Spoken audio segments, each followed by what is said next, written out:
안녕하세요, 성도 여러분. 오늘부터 로마서를 한 장씩 읽겠습니다. 우선 참여하시는 방법을 알려드리겠습니다. 먼저는 로마서 설명을 듣기 전에 여러분이 한 장씩 소리를 내서 본문을 읽어보세요. 그리고는 로마서 설명 영상을 시청하시면 되겠습니다. 마지막으로 영상을 다 들으신 후에 다시 한번 로마서를 읽어 내려가 보시기 바랍니다. 그러면 로마서를 이해하는데 훨씬 유익을 누리실 수 있으실 겁니다.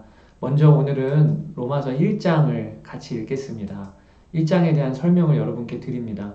신약 성경에는 사도 바울이 쓴 서신서가 총 13권이 있습니다. 그런데 바울 서신은 공통의 특징이 하나가 있는데 그것이 그 편지의 서두의 형식이 비슷하다는 것입니다.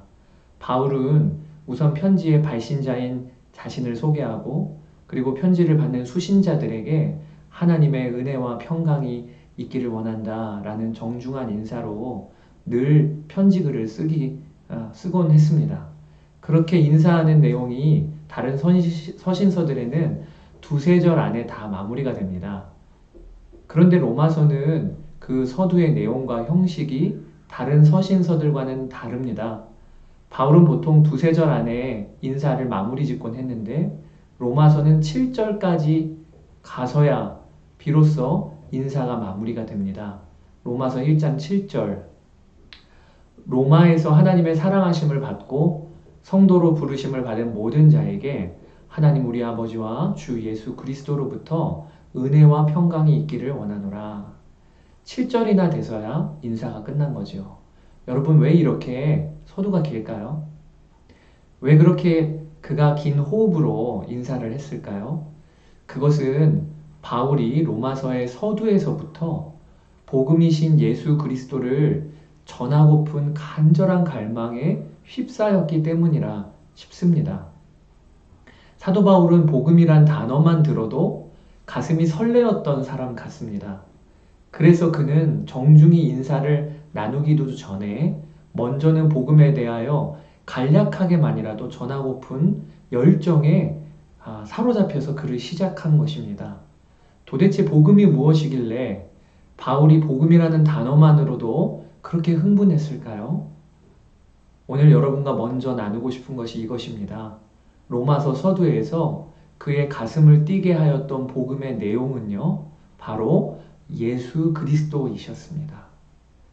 여러분, 바울이 1절에 예수 그리스도의 종 바울은 사도로 부르심을 받아 하나님의 복음을 위하여 택정함을 입었으니 이렇게 글을 시작하면서 7절에까지 서두가 이어지며 예수 그리스도를 그 짧은 7절 안에 얼마나 많이 언급하고 있는지를 한번 살펴보실까요? 제가 읽어보겠습니다. 이 복음은 하나님이 선지자들을 통하여 그의 아들에 관하여 성경에 미리 약속하신 것이라. 그의 아들에 관하여 말하면 육신으로는 다윗의 혈통에서 나시고 성결의 영으로는 죽은 자들 가운데서 부활하사 능력으로 하나님의 아들로 선포되셨으니 곧 우리 주 예수 그리스도시니라. 그로 말미암아 우리가 은혜와 사도의 직분을 받아 그의 이름을 위하여 모든 이방인 중에서 믿어 순종하게 하나니 너희도 그들 중에서 예수 그리스도의 것으로 부르심을 받은 자니라. 여러분이 로마서의 이 짧은 인사 부분에서 바울이 복음을 언급하고 있는데 그 안에 얼마나 하나님의 아들 예수 그리스도가 자주 언급되고 있는지를 살펴보세요. 바울에게 있어서 복음은요, 그 어떤 사상이나 가르침이 아니었습니다. 그에게 복음은 인격이시고 살아계신 예수 그리스도, 그분 자체가 복음이었던 것입니다. 사랑하는 여러분, 우리가 로마서를 시작하면서 먼저는 꼭 기억할 것이 있습니다. 기독교에서 말하는 복음은 다른 종교에서 말하는 깨달음 아닙니다. 어떤 지식을 배우는 것이 우리를 구원해 주는 것이 아닙니다.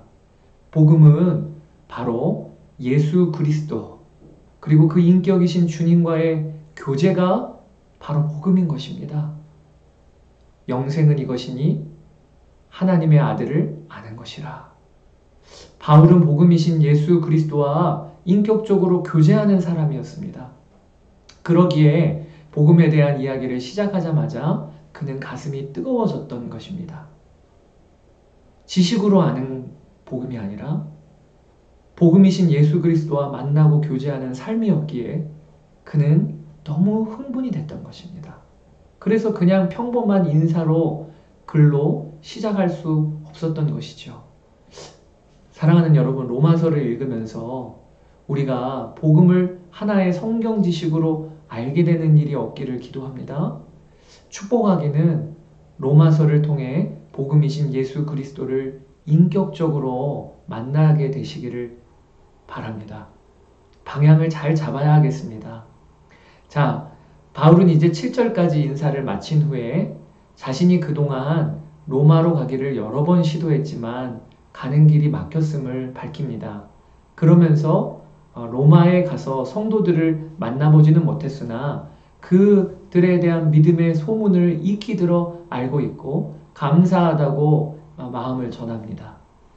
그리고 바울은 로마의 성도들에게 그들을 위해 쉬지 않고 기도하며 곧 그들을 보게 되기를 바란다고 글을 이어가고 있습니다. 그리고 우리가 살펴볼 것이 12절 말씀입니다. 그가 자신의 기대를 밝히고 있는데 12절에 뭐라고 기록하고 있냐면 내가 너희에게 가서 너희와 나의 믿음으로 말미암아 피차 안위함을 얻으려 함이라. 사랑하는 여러분, 이 12절 말씀을 우리가 주목해 보기를 원합니다. 피차 안위함을 얻으려 함이라. 사도 바울은 대사도였어요. 로마서를 쓸 때만 하더라도 그는 3차 전도 여행의 말미에 있었습니다. 8년 정도 이미 복음 들고 곳곳을 누볐던 자입니다. 그동안 그는 하나님의 놀라운 역사를 수없이 보아왔습니다. 여러분, 그런 대사도 바울이었기에 바울은 이렇게 말할 법도 한 거 아닙니까? 내가 너희에게 가서 믿음을 좀 나눠줘야 하겠다. 내가 너희에게 가서 가르칠 것이 있다. 그렇게 써도 이해가 될 만한 일이지요. 그런데 그는 그렇게 하지 않고요. 오히려 성도들의 믿음을 통해 내 믿음이 위로와 힘을 얻기 원한다 라고 편지를 쓰고 있는 것입니다. 여기에서 우리가 붙잡아야 할 것이 있습니다. 이처럼 사도 바울은 항상 공동체를 필요로 했고요. 공동체 안에서 누리는 신앙적인 유익을 갈망했던 자였다는 것입니다.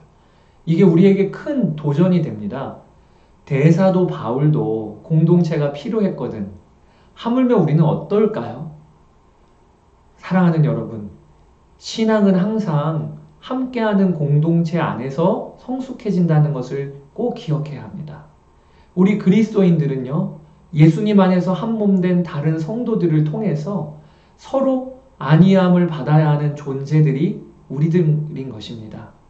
그런 점에서 요즘 뵙지 못하는 이 기간이 참 아쉽고 또 속히 여러분들을 뵙고 싶습니다.